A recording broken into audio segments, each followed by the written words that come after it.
আল্লাহ আমার রব, এই রবি আমার সব। দামে দামে তুন মনে তারি অনুভব। তোমার দুনিয়াতে আমি যেদিকে তাকাই, অথই নিয়ামতে ডুবে আছি সবাই। পাক পাখালির গানে শুনি তসবি কলো রব, তসবি কলো রব। আল্লাহ আমার রব, এই রবি আমার সব। আসসালামু আলাইকুম। প্রিয় দর্শক, আপনারা কেমন আছেন? সবাই ভালো থাকুন, সেটা আমাদের একান্ত কামনা। শুরু হলো অ্যান্টিবায় আয়োজিত এবং লাভ হলো নিবেদিত অনুষ্ঠান আপনার জিজ্ঞাসা। আপনাদের সাথে আছি আমি জয়নুল আবেদিন আজাদ। আর আপনাদের মনে জাগা প্রশ্নের জিজ্ঞাসার জবাব দিচ্ছেন বিশিষ্ট আলেম ডক্টর মোহাম্মদ সাইফুল্লাহ। আসসালামু আলাইকুম ওয়া রাহমাতুল্লাহি ওয়া বারাকাতুহু। প্রিয় দর্শক, চলুন তাহলে জিজ্ঞাসার জগতে। শুরুতে একটি ইমেল পাঠিয়েছেন গোলাম কুদ্দুস, লিখেছেন, সঠিক ইসলামী জ্ঞান প্রচারে গুরুত্বপূর্ণ অবদান রাখার জন্য আপনাদেরকে ধন্যবাদ। আমার কিছু প্রশ্ন আছে। এক, অনেক আগে লটারিতে প্রাপ্ত পুরস্কার পানি খাবার একটি মগ পেয়েছিলাম, এখন কি করব? লটারিতে তিনি পানি খাওয়ার একটা মগ পেয়েছেন অনেক আগে, এখন কি করবেন?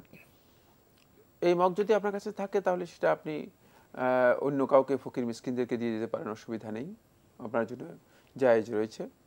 বাকি এটি যেহেতু মানে লটারি এবং জুয়ার মাধ্যমে করা হয়েছে, উত্তম হচ্ছে এখান থেকে নিজেকে গুটিয়ে নেওয়া। মানে এইটা আপনার জন্য জায়েজ নয় ব্যবহার করা, যেহেতু আপনি বুঝতে পেরেছেন যে এই কাজটি আপনার জন্য বৈধ হয়নি বা এটাকে মগটা আপনার জন্য বৈধ হয়নি, আপনি এটা ফকির মিসকিন অথবা অন্য কাউকে দিয়ে দিতে পারেন, এটা আপনার জন্য জায়েজ রয়েছে।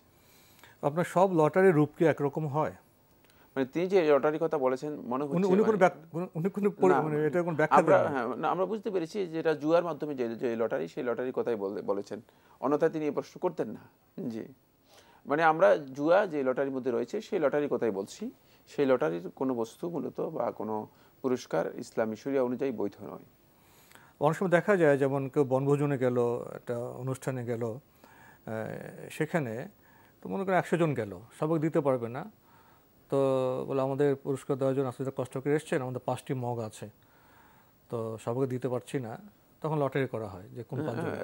ওই লটারি আর এই লটারি এক জিনিস। ওরকম হলে আপনার এটা না হবে না, মানে উনি কি এটা বুঝাতে চেয়েছেন যে এখানে বলছেন, আমি পাশের উদাহরণ রাখছি, কিন্তু ওইরকম হয় না, ওইটা তো মানে সম্পূর্ণ জায়েজ একটি পদ্ধতি, ওইটা তো মানে সম্পূর্ণ জায়েজ একটা পদ্ধতি। এমনি লোকদেরকে বিতরণের জন্য, বন্টনের জন্য যদি কোনো লটারি করা হয় থাকে এবং সেই লটারিতে যদি কেউ কিছু পেয়ে থাকেন, এটাও জায়েজ। কিন্তু এখানে লটারি বলতে যদি এটা বোঝানো হয় যেটা জুয়ার মাধ্যমে যে লটারি করা হয়ে থাকে, মানে জুয়া এর মাধ্যমে যে লটারি করা হয়ে থাকে, সেই লটারি যদি বোঝানো হয়ে থাকে, যেটা আমরা আমাদের কমন মানে লটারি হিসেবে যেটা পরিচিত, আমাদের ভাই সেটা স্পষ্ট না করা তো আমরা একটু সেই লটারি যদি হয়ে থাকে তাহলে এটি কোনো সন্দেহ নেই, এটি হারাম, জায়েজ নেই। কিন্তু মানে লটারির পদ্ধতি তো আসলে মানে অনেকগুলো পদ্ধতি রয়েছে। জি ভাই, গোলাম কুদ্দুস আপনি আরো লিখেছেন, ক্রীড়া প্রতিযোগিতায় প্রাপ্ত পুরস্কারের হুকুম কি? সেখানে আপনি পানির খাবার মগের প্রশ্ন এনেছেন। প্রতিযোগিতায় রেজিস্ট্রেশন ফি ছিল 50 টাকা। রেজিস্ট্রেশন ফি দিয়ে ক্রীড়া প্রতিযোগিতায় অংশগ্রহণ করেছেন তারা, প্রতিযোগিতা হয়েছে, প্রতিযোগিতায় তো প্রথম, দ্বিতীয়, তৃতীয় তার পুরস্কার পান, সে পুরস্কারের হুকুম কি? না, এই ধরনের পুরস্কার যদি হয় তাহলে সেটা গ্রহণ করা না যায়। এটা তো আসলে মানে এটা ওই জুয়া নয়, প্রতিযোগিতা হয়েছে, যোগ্যতর ব্যক্তিকে তো পুরস্কার দেওয়া হবে। প্রতিযোগিতার কারণে পুরস্কার মানে নেওয়া হয়েছে, সুতরাং মানে প্রতিযোগিতার কারণে এটা জুয়া হবে না, এটা ইসলামী শরীয়তের মধ্যে হারাম নয়, এটাকে মুসাবাকাত বলা হয় থাকে। এটা মানে একটু সম্পূর্ণ ভিন্ন জিনিস, ভিন্ন বিষয়। মানে প্রতিযোগিতা হচ্ছে মানে যোগ্যতার ভিত্তিতে মানুষদেরকে মানে একটা প্রতিযোগিতার আয়োজন করা হয়, যোগ্যতার ভিত্তিতে মানুষদেরকে পুরস্কার দেওয়া হয় থাকে, যোগ্যতার ভিত্তিতে মানুষদেরকে বৃত্তি দেওয়া হয় থাকে। সেটা এখানে এই কাজটি মানে জুয়ার সাথে সম্পৃক্ত নয়, এটি ইসলামী শরীয়তে জায়েজ। এবং এখান থেকে আপনি তিনি কি মগের কথা এটাই বুঝিয়েছেন? আসলে স্পষ্ট প্রশ্ন, দ্বিতীয় প্রশ্নে উনি ব্র্যাকেটে দিয়েছেন পানি খাবার মগ, এটা বোধহয় আরেকটি প্রশ্ন। যাই হোক, আসলে আমাদের মানে সমস্যা হচ্ছে এখানে যে আমরা মানে প্রশ্নকে মানে মানে যেভাবে প্রশ্ন করা দরকার সেভাবেও প্রশ্ন করতে পারি না, মানে জিনিসটাকে এলোমেলো করে মানে বোঝানোর জন্য চেষ্টা করি। তাই ফলে মানে এটার উত্তর যথাযথ মানে উত্তর মানে দেওয়াটা যায় না। মানে যদি সেই মানে লটারিটা যদি এমন পর্যায়ে লটারি হয় থাকে যে লটারি ইসলামী শরীয়তের মধ্যে জায়েজ, তাহলে সেখান থেকে ওই বস্তু গ্রহণ করাও জায়েজ, ওই হাদিয়া মানে লটারি মানে হারাম নয়। লটারি না, লটারি জুয়া হলে তাহলে হারাম হবে। লটারির সাথে যদি জুয়ার সম্পৃক্ততা থাকে তাহলে এটা হারাম হবে। আর যদি জুয়ার সম্পৃক্ততা না থাকে, সেটা প্রতিযোগিতা হোক অথবা বৃত্তি হোক অথবা অন্য কিছু হোক, তাহলে এগুলো ইসলামী শরীয়তের মধ্যে জায়েজ, এগুলো গ্রহণ করতে কোনো ধরনের আপত্তি নেই, এগুলো গ্রহণ করতে পারবেন। এটাকে মানে সাবেকু ইলাল খায়রাত, যে ভালো কাজের দিকে তোমরা মানে প্রতিযোগিতামূলকভাবে অগ্রসর হও, সেখানে প্রতিযোগিতার বিষয়টি জায়েজ রয়েছে। যদি কেউ প্রতিযোগিতা করে থাকেন, মানে প্রতিযোগিতায় অংশগ্রহণ করে থাকেন এবং যোগ্যতার মানে এর মাধ্যমে যোগ্যতা প্রমাণ দিয়ে থাকেন, তাহলে যোগ্যতার কারণে তাকে মানে পুরস্কৃত করা যেতে পারে। রাসূলুল্লাহ সাল্লাল্লাহু আলাইহি ওয়াসাল্লাম যুদ্ধের মধ্যে মানে যারা যুদ্ধে ভালো মানে ইয়ে করেছেন তাদের জন্য ঘোষণা দিয়েছেন যে যুদ্ধে তাকে অবশ্যই সালাব দেওয়া হবে। সালাব হচ্ছে মানে যারা ভালো করবে তারা ওই যোদ্ধাদের যেই মানে তাদের যে মানে অস্ত্র এবং সম্পদ যেগুলো আছে সেগুলোকে বলা হয় থাকে, যেগুলো গ্রহণ করা হয় থাকে, সেগুলো থেকে রাসূল সাল্লাল্লাহু আলাইহি ওয়াসাল্লাম তাদেরকে পুরস্কার দিয়েছেন। সুতরাং এই ধরনের পুরস্কার হতে পারে, যোগ্যতার প্রমাণের উপর নির্ভর করে মানে পুরস্কারও দেওয়া যেতে পারে এবং গ্রহণ করাও জায়েজ রয়েছে, না জায়েজ নয়। এখানে ক্রীড়া প্রতিযোগিতায় আগে একটি বিষয় এনেছেন যে রেজিস্ট্রেশন ফি ছিল 50 টাকা।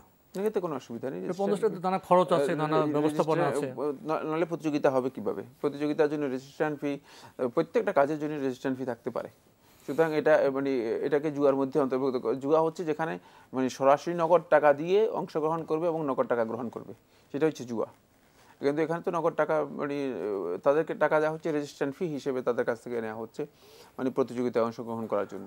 লিখেছেন ফজরের সুন্নাত যদি বাড়িতে পড়ি, মসজিদে গিয়ে কি দখলুল মসজিদ নামাজ পড়া লাগবে? হ্যাঁ, যদি কেউ ফজরের সুন্নাত বাড়িতে পড়েন, তিনি মসজিদে প্রবেশ করার সময় তাহিয়াতুল মসজিদ পড়বেন, যেহেতু তাহিয়াতুল মসজিদ জাতুল আসবাব, মানে এমন সালাত যে সালাত মানে মসজিদে প্রবেশ করার জন্য পড়তে হয়। সুতরাং মসজিদের সাথে সম্পর্কিত, এটা হ্যাঁ মসজিদের সাথে সম্পৃক্ত হওয়ার কারণে ইজা দাখালা আহাদুকুমুল মসজিদ ফালা ইয়াজলিস হাত্তা ইউসাল্লি রাকাতাইন, যখন তোমাদের মধ্যে কোনো ব্যক্তি মসজিদে প্রবেশ করবে, ফালা ইয়াজলিস, সে বসবে না, হাত্তা ইউসাল্লি রাকাতাইন, যতক্ষণ পর্যন্ত 2 রাকাত না পড়বে। সুতরাং মজলিসে বসতে হলে আর মসজিদে বসতে হলে মসজিদে 2 রাকাত পড়ে বসা হচ্ছে সুন্নাহ। আর যিনি 2 রাকাত পড়ে বসবেন না, তিনি রাসূল সাল্লাল্লাহু আলাইহি ওয়াসাল্লামের নির্দেশনা লঙ্ঘন করার কারণে গুনাহগার হবেন, এটা জায়েজ নেই, তার এই কাজটি গুনাহের কাজ হবে। লিখেছেন প্রতিটি কবিরা গুনাহের জন্য কি আলাদাভাবে তওবা করতে হবে? না, তওবা আলাদা করার প্রয়োজন নেই। আল্লাহর বান্দা যে কবিরা গুনাহ করেছেন, খারাপ কাজ করেছেন, তিনি একসাথে তওবা করলে যথেষ্ট হয়ে যাবে। কিন্তু তওবা করার অর্থ কি সেটা জানতে হবে। তওবাটা হচ্ছে মূলত গুনাহ থেকে প্রত্যাবর্তন করে ফিরে আসা। মানে তওবা করার অর্থ এই নয় যে মানে মুখে মুখে তওবা করলেন। তওবা কিন্তু কাজের নাম, তওবা বক্তব্যের নাম নয়, তওবা মুখে বলার নাম নয়, তওবা ঘোষণা দেওয়ার নাম নয়। তওবা হচ্ছে কাজের নাম। এটা আবার বলে দিচ্ছি, তওবা হচ্ছে কাজের নাম, আমলের বিষয়। সে আমলটা হচ্ছে কি, হুয়াল আউদাতু ইলাল্লাহি সুবহানাহু ওয়া তাআলা মিনাল মাসিয়া, অপরাধ থেকে, গুনাহ থেকে, খারাপ কাজ থেকে আল্লাহ রাব্বুল আলামিনের কাছে নিজে প্রত্যাবর্তন করে ফিরে আসা, আল্লাহ তাআলার কাছে প্রত্যাবর্তন করে ফিরে আসা, আল্লাহর বিধানের কাছে ফিরে আসা। যদি কোনো ব্যক্তি এভাবে ফিরে না আসে, তাহলে মুখে 1,00,000 বার 1,00,000 বার যদি তওবা তওবা বলে, আস্তাগফিরুল্লাহ আস্তাগফিরুল্লাহ আস্তাগফিরুল্লাহ আতুবু ইলাইহি বলে, তাহলে তার এই তওবা মূলত মৌখিক তওবাতে হয়ে যাবে, এটা সত্যিকার তওবা হবে না। এর জন্য মূলত ইমাম নববী রাহমাতুল্লাহ আলাইহি 4টি শর্ত উল্লেখ করেছেন। তার মধ্যে 3টি শর্ত হচ্ছে কমন শর্ত আর একটা বিশেষ শর্ত। এই প্রথম শর্তটি হচ্ছে আল-ইকলাউ মিনাদ দুনুব, অবশ্যই গুনাহ থেকে নিজেকে পরিপূর্ণরূপে উঠিয়ে নিতে হবে।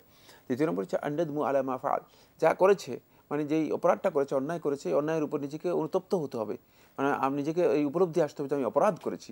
মানে অপরাধের বিষয়টি তার অন্তরের মধ্যে সত্যিকারভাবে জাগ্রত হতে হবে যে আমি অপরাধ করেছি। দেখা যায় যে অনেকে অপরাধ করে কিন্তু তার মধ্যে অপরাধ বোধ নেই, অপরাধের মানে সে যে অপরাধ করেছে, অপরাধী, সেটা বুঝে না, ফলে সে অপরাধ থেকে নিজে প্রত্যাবর্তন করতে পারে না। এরপরে আল ইকবাল ওয়াল খায়রাত, ভালো কাজ যেগুলো রয়েছে, মানে যেগুলো তার ছুটে গিয়েছে, সেগুলোকে পরিপূর্ণ করার জন্য ভালো কাজগুলো বেশি বেশি পরিমাণে করবে।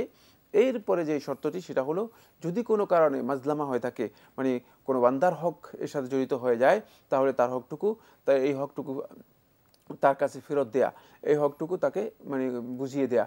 যদি কোনো হক এমন কোনো ব্যক্তির মানে এর সাথে সম্পৃক্ত হয়ে যায়, সেটা হকটা মানে হকটা মাদ্দি হতে পারে, মাদ্দি বলতে বোঝানো হয়েছে যেমন সরাসরি মানে আর্থিক বিষয় হতে পারে, অথবা হত্যা মানবী হতে পারে, সেটা হলো মানে মানুষের আর্থিক নয়, মানে বরং মানুষের মানে সম্মান, অধিকারগত বা সম্মানগত বিষয় হতে পারে।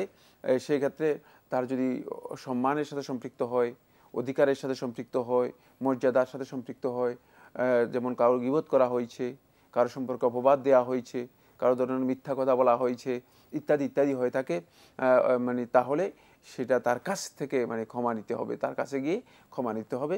এই 4টি বিষয় যদি পরিপূর্ণরূপে আমরা আদায় করতে পারি, তাহলে মূলত আমাদের তওবা কি হবে, কমপ্লিট হবে, একটা পরিপূর্ণ তওবা হবে। অন্যথায় মানে তওবা, মৌখিক তওবা করার মাধ্যমে আমরা মূলত খারাপ কাজ থেকে প্রত্যাবর্তন করতে পারবো না। সেটা আমাদের সমাজে আমরা লক্ষ্য করছি। জি জি। আল্লাহ আমার রব, এই রবি আমার সব। আল্লাহ আমার রব, এই রবি আমার সব। ভাই গোলাম কুদ্দুস, আপনার ইমেল পড়ছিলাম। আপনারা লিখেছেন, ভিতরের নামাজ পড়ে ঘুমালে পরে তাহাজ্জুদের নামাজ কিভাবে আদায় করব? তাহাজ্জুদের সালাত আপনি 2 রাকাত করে আদায় করতে পারবেন, কোনো অসুবিধা নেই। কিন্তু যদি আপনি মনে করেন যে না, ভিতরটাকে আপনি শেষে পড়বেন, তাহলে আপনি 1 রাকাত মানে মানে নফল সালাত আদায় করে ভিতরকে প্রথমে কি করবেন, মানে বেজোটকে জোর করে দিবেন। তারপরে আপনি 2 রাকাত করে তাহাজ্জুদের সালাত আদায় করবেন, তারপরে শেষে আবার 1 রাকাত পরে ভিতর করে নেবেন। এটাও আপনার জন্য জায়েজ, এই পদ্ধতিতে আপনি আদায় করতে পারেন। আবার মানে ভিতরের সালাত যেটা আদায় করেছেন, দ্বিতীয়বার আদায় না করে আপনি 2 রাকাত করে নফল সালাত, রাতের নামাজ যেটি তাহাজ্জুদ, সেটাও আদায় করতে পারেন। দুইটাই আপনার জন্য জায়েজ রয়েছে। নবী সাল্লাল্লাহু আলাইহি ওয়াসাল্লাম রাতের নামাজ 2 রাকাত করে আদায় করতে বলেছেন। সালাতুল লাইলি মাসনা মাসনা, রাতের নামাজ 2 রাকাত করে আদায় করতে বলেছেন। কিন্তু যিনি ভিতর করেন নাই, তিনি যখন মানে ভিতর করতে যাবেন, তখন ওই 2 রাকাতের সাথে 1 রাকাত যোগ করে দিলেই তার ভিতর হয়ে যাবে। কিন্তু যিনি ভিতর আগে করে ফেলেছেন, তিনি আর 2 রাকাতের সাথে 1 রাকাত যোগ করবেন না, কারণ একই রাতের মধ্যে দুইটি ভিতরের সালাত জায়েজ নেই। লা ভিতরানি ফি লাইলাতিন ওয়াহিদা, এক রাতের মধ্যে রাসূল সাল্লাল্লাহু আলাইহি ওয়াসাল্লাম 2টা ভিতর পড়তে নিষেধ করেছেন। সুতরাং 2বার আপনি পড়বেন না, 2বার পড়বেন না। যদি আগের ভিতরকে আপনি জোর করে দেন, তাহলে সেটা হচ্ছে 1 রাকাত পরে আপনি আগের ভিতর যে সালাত যেটা রয়েছে সেটাকে জোর করে দিলেন, মানে 4 রাকাত করে নিলেন। তারপরে 2 রাকাত করে পরে শেষের দিকে আবার 1 রাকাত পরে সেটাকে বেজোট করে নেবেন। এটা আপনার জন্য জায়েজ হয়েছে। 2টি পদ্ধতি আমি বলে দিলাম, 2টি পদ্ধতিতেই সালাত আদায় করা জায়েজ। লিখেছেন, স্বামী স্ত্রী যদি জামাতে তাহাজ্জুদ নামাজ পড়তে চায়, কিভাবে পড়বে, কিভাবে দাঁড়াবে, কিরাত শব্দ করে পড়বে?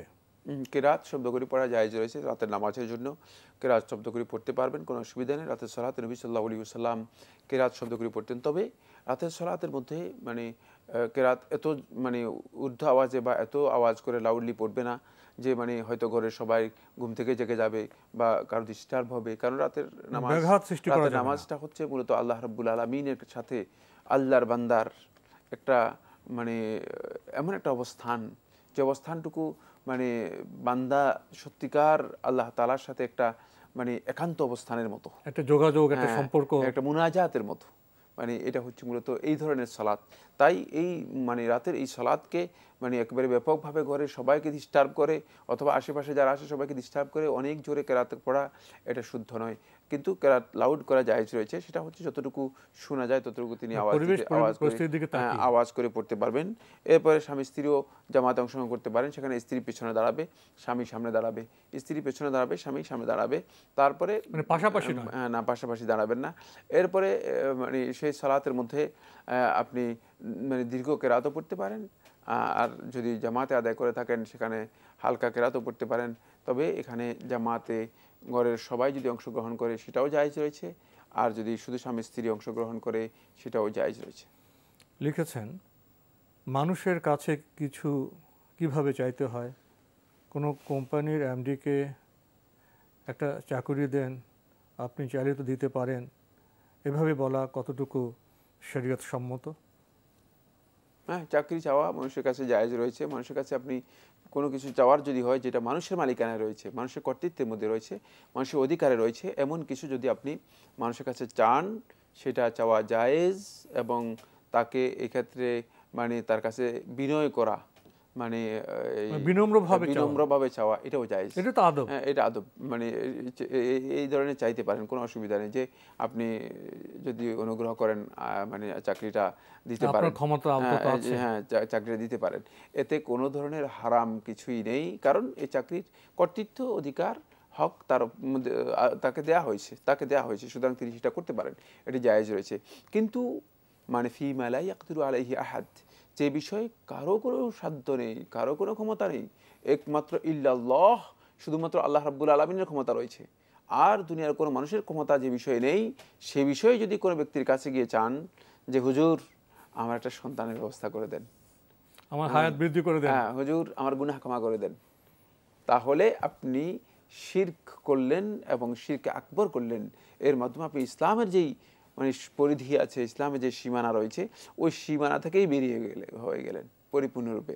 যে হুজুর মানে আমাকে জান্নাতের ব্যবস্থা করে দেন, হুজুর বললেন যে ঠিক আছে, জান্নাতের দায়িত্ব আমার উপর, নাউজুবিল্লাহ মিন যালিক, নাজাত, জান্নাত, মাগফিরাত, তওবা, এবং মানে যেগুলো আল্লাহ রাব্বুল আলামিনের হক, যেমন জীবন, মৃত্যু, রিজিক, এগুলো কোনোভাবেই বান্দা কোনোভাবেই আল্লাহ রাব্বুল আলামিন ছাড়া অন্য কারো কাছে চাইবে না, আল্লাহ রাব্বুল আলামিন ছাড়া অন্য কারো কাছে চাইবে না। কিন্তু যখন মানুষের সাথে সম্পৃক্ত কোনো বিষয় থাকবে, সেটা মানুষের কাছে চাওয়া জায়েজ রয়েছে। যেমন চাকরি কিন্তু রিজিক নয়, চাকরি হচ্ছে আপনার একটা কাজ, মানে আপনি রিজিক যখন চাইবেন তখন আল্লাহ তাআলার কাছে চাইবেন, কিন্তু চাকরি যখন চাইবেন একজন ব্যক্তির কাছে চাইতে পারেন, কারণ চাকরির মাধ্যমে আপনার মানে হতে পারে যে রিজিক আসতেও পারে, নাও আসতে পারে। এই জন্য রিজিক হচ্ছে আল্লাহ রাব্বুল আলামিন এর দায়িত্বের মধ্যে, আল্লাহর কাছে চাইবেন। কিন্তু চাকরি যদি কোনো ব্যক্তির কাছে চান, অথবা কোনো ব্যক্তির কাছে ঋণ চান, তো কোনো ব্যক্তির কাছে আপনি 100 টাকা চান, অথবা কোনো বস্তু চান, অথবা কোনো সহযোগিতা চান, এগুলো ইসলামী শরিয়া অনুযায়ী জায়েজ, যেহেতু এর মধ্যে ওই ব্যক্তির সাধ্য রয়েছে, ক্ষমতা রয়েছে। এর ক্ষমতার বাহিরে যেগুলো, সেগুলো চাওয়া জায়েজ নেই। যেগুলো আল্লাহ রাব্বুল আলামিনের রুবুবিয়তের সাথে সম্পৃক্ত বিষয়, এই ধরনের কিছু চাওয়া জায়েজ নেই। এখানে পার্থক্য আছে, সেই পার্থক্য বিষয়টি প্রিয় দর্শক আমাদের উপলব্ধি করতে হবে। ভাই গোলাম কুদ্দুস, আপনি আরও লিখেছেন বিভিন্ন ব্যাংক যাদের ইসলামিক উইং আছে, যেমন পূবালী ব্যাংক, স্ট্যান্ডার্ড ব্যাংক, এগুলোতে কি চাকরি করা যাবে? যদি না যায় তাহলে এসব ব্যাংকের শরিয়া বোর্ডে যারা চাকরি করেন তাদের কি হবে? হ্যাঁ, আপনি যদি মানে যে সমস্ত ব্যাংকের ইসলামিক উইং রয়েছে, সেই ইসলামিক উইংয়ে যদি আপনি চাকরি করে থাকেন, তাহলে আপনার চাকরি করা নাজায়েজ নয়, করতে পারবেন। কারণ ইসলামিক উইং অথবা উইন্ডো যে সমস্ত ব্যাংকগুলো খুলেছে, সেখানে শরিয়া বোর্ডও আছে, সেখানে শরিয়া বোর্ড রয়েছে, এবং তাদের সম্পূর্ণরূপে মানে হিসাব নিকাশ সব কিছু সম্পূর্ণ আলাদা, এবং ব্যাংকের মানে সম্পূর্ণ বিষয়গুলোকে আলাদা করে রাখা হয়ে থাকে। সেখানকার ব্যালেন্স শিট, সেখানকার এটাকে কী বলা হয়ে থাকে, প্রফিট শিট, এবং সেখানকার যে সমস্ত লেনদেন আর পদ্ধতি রয়েছে, সিস্টেম রয়েছে, সবটাই মূলত আলাদা। সেক্ষেত্রে আপনি যদি চাকরি করেন ইসলামিক উইংগুলোতে অথবা ইসলামিক উইন্ডোতে, এটা আপনার জন্য নাজায়েজ নয়, এটি করতে পারবেন। লিখেছেন টোব্যাকো কোম্পানিতে কি চাকরি করা যাবে? টোব্যাকো কোম্পানিতে চাকরি করার বিষয়টি মানে হারাম নয়। টোব্যাকো কোম্পানির মানে কতগুলো পয়েন্ট রয়েছে, মানে পুরা কোম্পানি তো এক কাজ নয়, কোম্পানির কতগুলো মানে উইন্ডো রয়েছে, কতগুলো উইং রয়েছে, সব কাজ তো আর হারাম নয়, সব কাজ নিষিদ্ধ নয়। মানে সেখানে শুধুমাত্র মানে যারা এর মানে মূল মানে হারাম কাজগুলো ডিলিং করতেছেন, মানে সেগুলো তাদের জন্য অবৈধ হবে। তবে পুরা কোম্পানির চাকরিটা হারাম কিনা, কারণ এটা সুদের সাথে সম্পৃক্ত বিষয় না, এটা হচ্ছে মানে বস্তুর সাথে সম্পৃক্ত বিষয়। তাই মানে এখানে কোম্পানির অনেক দিক রয়েছে যেগুলোর সাথে মূলত মানে ওই হারাম মানে লেনদেনের কোনো সম্পর্ক নেই, মানে হারামের সাথে কোনো সম্পৃক্ততা নেই। সুতরাং কেউ যদি সেখানে ওই ধরনের কাজে চাকরি করে যেখানে হারামের কোনো সরাসরি সম্পৃক্ততা নাই, তাহলে তার জন্য এটি হারাম হবে না, তিনি করতে পারবেন সেই চাকরি। কিন্তু যদি যেই কাজের সাথে সরাসরি হারামের কোনো সম্পৃক্ততা রয়ে গেছে, মানে ডিলিংসটা পুরোটাই হারামের সাথে। টোব্যাকো কোম্পানিতে চাকরি হারামের প্রশ্নটি কেন আসলো? সিগারেট উৎপাদন করে এই জন্য? মনে হচ্ছে আমি ওই জন্যই সেটাই, মানে টোবাকো কোম্পানি তো সিগারেট উৎপাদন হ্যাঁ, করে থাকে। সিগারেট সিগারেট তো হারাম বিষয়। জি জি, এই জন্যই মানে এই জন্য তিনি মানে হয়তো ইয়ে করেছেন। এখন এখানে আপনার দারোয়ান থাকে, গোডাউন থাকে, এখানে হিসাব যাদের রক্ষণ সাথে করা হয়, যাদের সাথে সিগারেটের মানে কোনো সম্পর্ক নেই, এরকম বিশাল একটা কিন্তু মূল ডিপার্টমেন্ট, জিনিসের সাথে অনেকগুলো তো ডিপার্টমেন্ট সম্পর্কিত। রয়েছে। ওই সিগারেট বিক্রির টাকাই তো উনি লিখছেন। তিনি তো আসলে সিগারেট বিক্রির দায়িত্ব তার না, তিনি তো এই কাজটা করতেছেন না। যারা করতেছেন তাদের জন্য এটা হারাম হচ্ছে, কিন্তু তিনি যে কাজটা করতেছেন সেটা সম্পূর্ণ হালাল কাজ করতেছেন এবং তিনি মানে সেখান থেকে একটা টাকা নিচ্ছেন। এই জন্য সরাসরি যদি হারামের সম্পৃক্ত তার না থাকে, তাহলে তিনি এখানে কাজ করা তার জন্য নাজায়েজ নয়, জায়েজ রয়েছে। তিনি এটা জানেন না যে মানে তার এটা প্রয়োজন নেই যে মানে তিনি মানে সম্পূর্ণ তিনি তো নিচ্ছেন হালাল টাকা নিচ্ছেন। যেমন আপনি চুরি করে এনে একজনকে টাকা দিলেন, এখন মানে সেই টাকাটা দিয়েছেন আপনি, আপনার জন্য হারাম হয়েছে, কিন্তু তার জন্য এটা গ্রহণ করা জায়েজ রয়েছে। যারা সরাসরি এর সাথে সম্পৃক্ত, মানে এই হারাম কাজ তাদের সাথে সম্পৃক্ত, তাদের জন্য এটি সম্পূর্ণরূপে হারাম হবে, নিষিদ্ধ হবে। বাকি এখানে বিশাল কোম্পানি, তো ছোট কোম্পানি না, অনেকগুলো উইন্ডোজ রয়েছে, অনেকগুলো দিক রয়েছে যেগুলো হয়তো হারামের সাথে সম্পৃক্ত নয় সরাসরি, সুতরাং তাদের এই সকল কাজ হারাম হবে না। তো আজকে আমাদের এখানেই শেষ করতে হচ্ছে। আপনাকে অনেক ধন্যবাদ। আপনাকে অশেষ ধন্যবাদ। প্রিয় দর্শক, আমরা এতক্ষণ দেখছিলাম এনটিভি আয়োজিত এবং লাভ হলো নিবেদিত অনুষ্ঠান আপনার জিজ্ঞাসা। আমাদের অনুষ্ঠান আপনারা এনটিভি অনলাইনেও দেখতে পারবেন, ভিজিট করুন www.ntvbd.com। এছাড়া আমাদের ইউটিউবে এবং ভেরিফাইড ফেসবুক পেজে অনুষ্ঠান দেখতে পারবেন। শেষে এসে আমরা টোবাকো কোম্পানির প্রশ্ন পেলাম, আমরা কতটা সচেতন টোবাকো কোম্পানির চাকরি হালাল না হারাম, সব চাকরির ব্যাপারে আমরা কিভাবে নিরূপণ করব, এই বিষয়গুলোতে এসেছে। কিন্তু টোবাকো, তামাক, সিগারেট খাওয়া যে হারাম, সে ব্যাপারে আমরা কতটা সচেতন? সচেতন থাকলে এত সিগারেট কি করে বিক্রি হয়, এ প্রশ্ন কি এসে যায় না? চিঠি লিখুন, প্রশ্ন পাঠান আমাদের ঠিকানায়। পরিচালক আপনার জিজ্ঞাসা, এনটিভি, বিএসসি ভবন, 7ম তলা, 102 কাজী নজরুল ইসলাম এভিনিউ, কারওয়ান বাজার, ঢাকা 1215। আপনারা ইমেলও করতে পারেন। আমাদের ইমেল অ্যাড্রেস আপনার জিজ্ঞাসা @ntvbd.com। প্রিয় দর্শক, মহান আল্লাহ আমাদের সবাইকে নিরাপদে রাখুন, রাখুন শান্তিতে। আসসালামু আলাইকুম। আল্লাহ আমার রব, এই রবি আমার সব, দামে দামে তন মনে তারি অনুভব। আল্লাহ আমার রব, এই রবি আমার সব।